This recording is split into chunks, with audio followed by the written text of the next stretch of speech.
Tonight on Q2, a new twist in the ongoing saga over water bills. How many voices need to scream before they go, okay, maybe there is something wrong here? Some question the results of a third-party audit and are now refusing to pay up. Plus, another batch of snow resulting in near whiteouts and impossible travel conditions on the interstate. Jason Stiff will have the latest. And cause for concern. Prices are just going to go up for consumers because that's how companies are going to protect their profits. Trump's tariffs having an impact on businesses right here in Billings. The MTN 530 News starts right now. From Montana's news leader, this is the MTN 530 News. Well, good evening and thanks for joining us tonight. I'm Russ Riesinger. A long-awaited audit of the city's water billing system may be complete, but questions continue, with some residents still refusing to pay up, even though the audit shows the city's billing system is accurate. Our Charlie Kleps takes a closer look at just how many people still have unpaid bills and how the city plans to address it.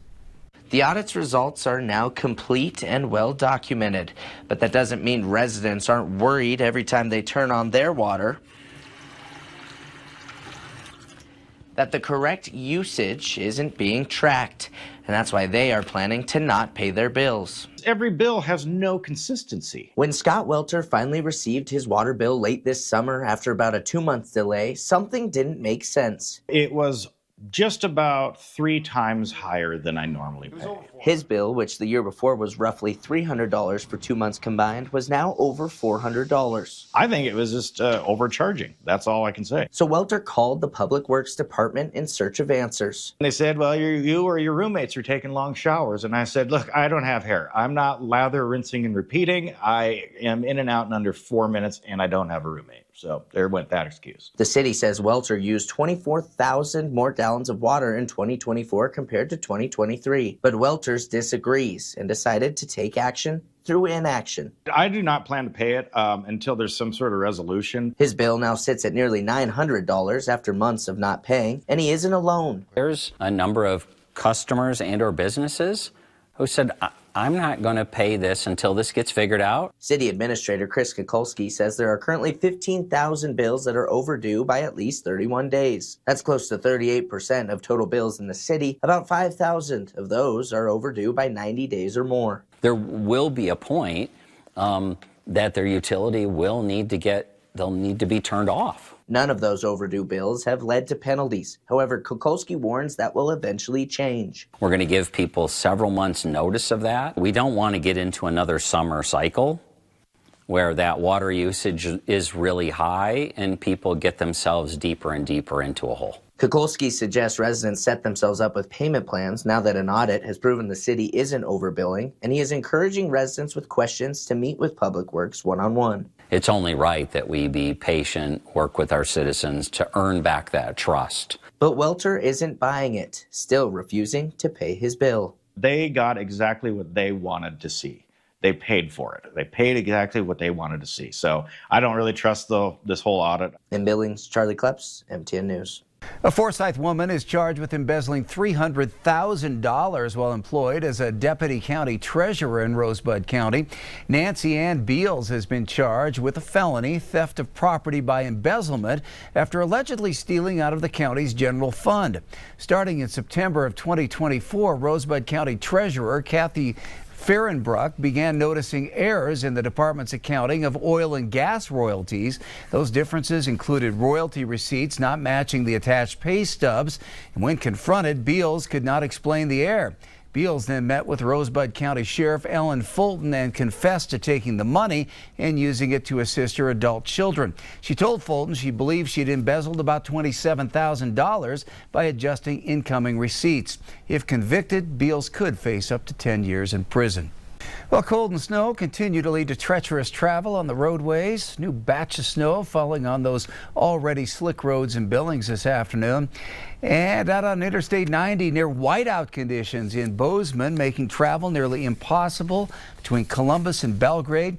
With the very latest on this winter storm and what lies ahead, here's meteorologist Jason Stiff.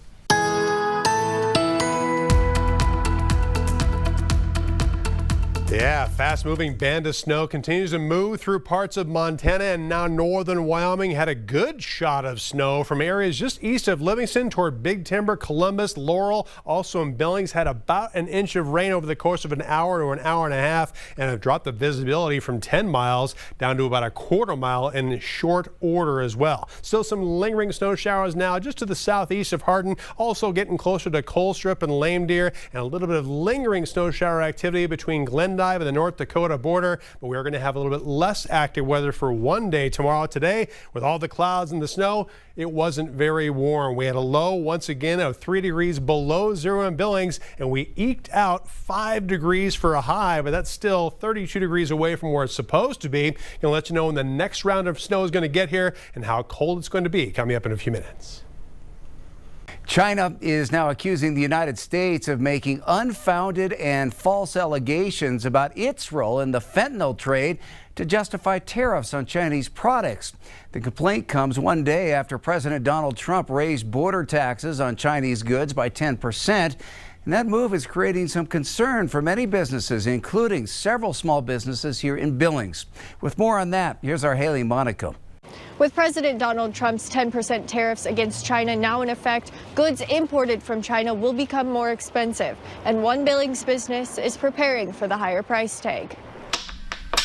Everything we manufacture is magnetic. Everything is quilting and sewing tools. In 2018, Jessica Drain's sister was working on a project, and Sew Tights was born. The idea, magnetic sewing pins to hold garments in place, and the business quickly took off. We sell off our website domestically and internationally. I mean, I think we just recently had an order that we shipped to like Thailand or something, which is pretty neat. The Billings-based company's warehouse is jam-packed with multiple products made in China because that's the only way they can make it profitable. We have tried since we started to manufacture in the U.S.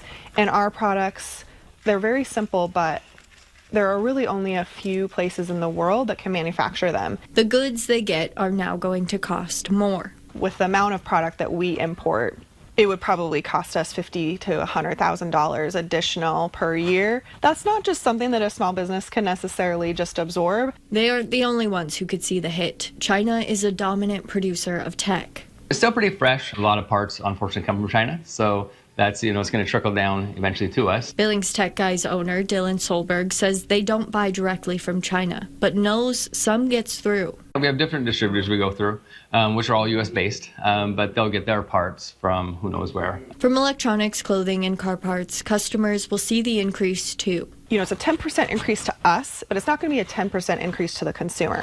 However, quite frankly, prices are just going to go up for consumers.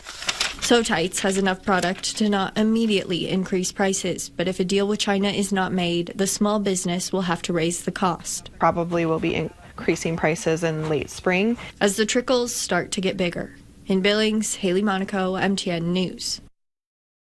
Montana Attorney General Austin Knudsen is asking lawmakers to approve funding to construct an indoor shooting range at the Montana Law Enforcement Academy. Knudsen telling a legislative committee today that an indoor range would improve firearms training for the officers at the facility. Currently, the state rents space at an outdoor range, and the AG's office says that poses challenges training during sub-zero temperatures. They've seen increased rental fees as well and scheduling issues. The indoor range has a price tag of around $10 million. The funding is part of House Bill 5, which also includes money for major construction and facilities projects around the state. We live in a world of digital misinformation where it's easy to get tricked into believing something is legitimate when it's not. That's especially true on the social media landscape. One Cody journalism class is set on helping its students decipher fact from fiction, in larger part thanks to an award-winning former educator who helped that class evolve with the times. Our Matt Carmack has tonight's News Literacy Week story. Students here at Cody High School are learning the fundamentals to journalism in a digital age, while still maintaining integrity and honesty. Articulate as accurately as you can. The Bonfire Journalism class inside Cody High School is an English course with a twist.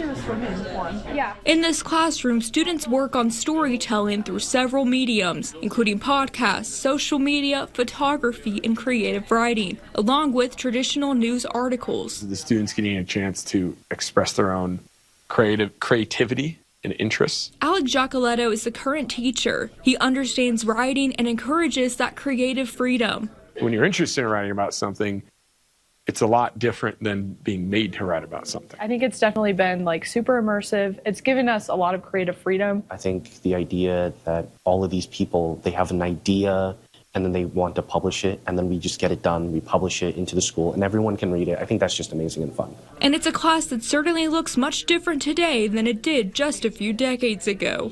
We didn't have online newspapers. It was just the physical print copies. Mike Riley took over the course in 1993 and had a front row seat to many historic changes in journalism, changes that ultimately led to an evolution in the way journalism is taught. Well, it's completely different. You know, when Facebook came out in, the public, I told my students, this is the end of all the things that I've taught you. Information today is readily available in your pocket, and just about anyone now can become a digital storyteller thanks to cell phones and cameras. Social media first got big about when I was a freshman in high school, which was 16 years ago. So over half of my life, I guess this is how it's been. Perspectives that have shaped both of these men as educators. When I taught journalism here, I had students watch about 4 different networks on one story. Today's world's a little different, where people have short attention spans, but at the same time, if you really get their attention, you could maybe have their attention longer than we ever had before. Regardless of approach, both teachers have inspired a generation of students, sparking a passion for storytelling in an honest and objective way. I think journalism to me is really just telling other people's stories and hunting for the truth. I just think journalism is awesome. In Cody, Matt Carmack, MTN News.